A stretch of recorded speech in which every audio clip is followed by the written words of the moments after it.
What's up, my people? This is ShowBizz the Dope. Alright, man, look. Alright, man, look. Here's the truth about Deontay Wilder. Coffee.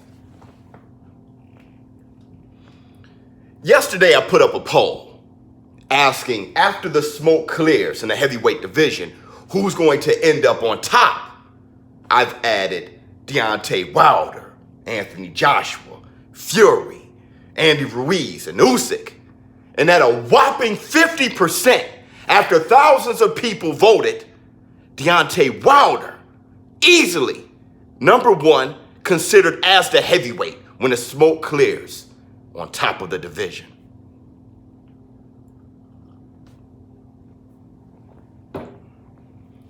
First, I want to say this.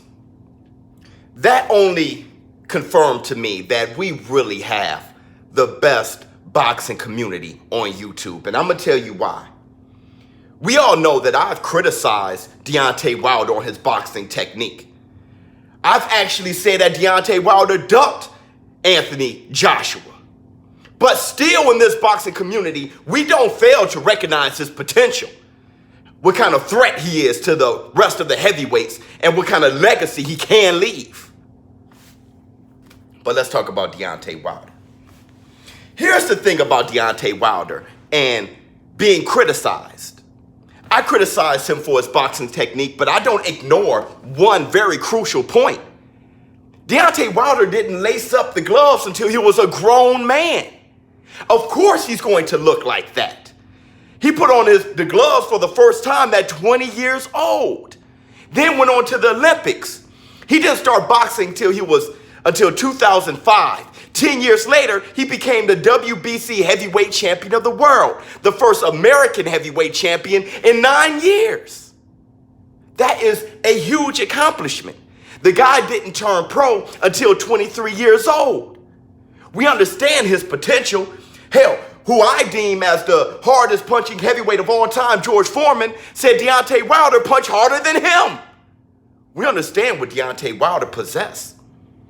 A lot of times I talk about his boxing technique, and many of you, my show business partners, bring up his record. Who has he fought? Well, the guy just started at 20 years old, turned pro at 23. Look at Rocky Marciano. He was 20 plus when he started. As far as the technique and who he fought combination is about the same. Rocky Marciano didn't look well schooled when he was fighting.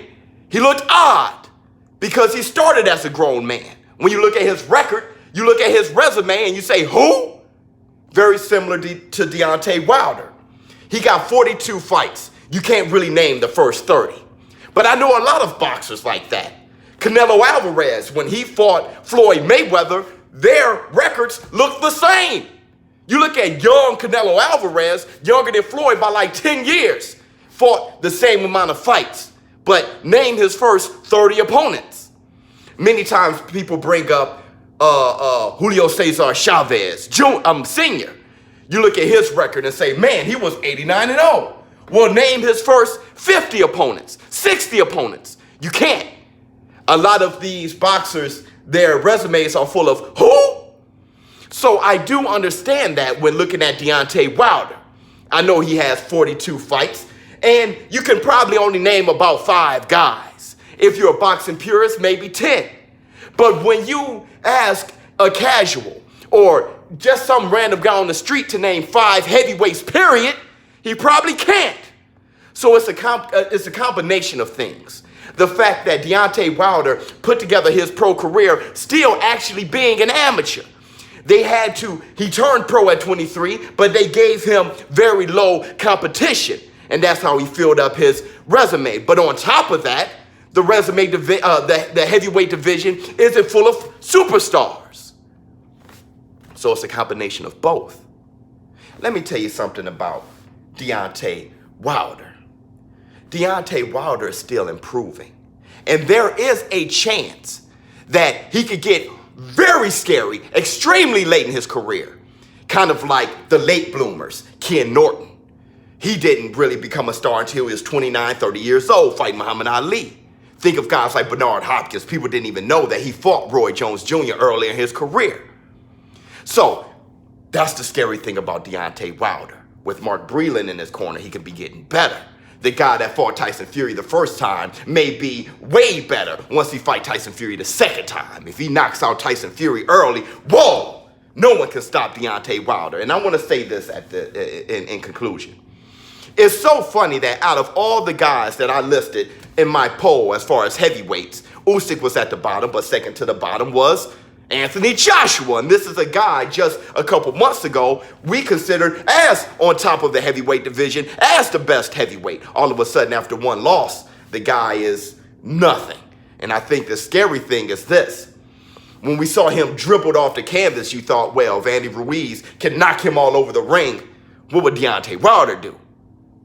ShowBizz the Dope. I want you guys to comment below. How do you feel about my assessment on Deontay Wilder? I'll tell you this, though. Though we criticize all boxers, that doesn't mean we ignore the truth. Deontay Wilder, he's a bad boy. I'm out.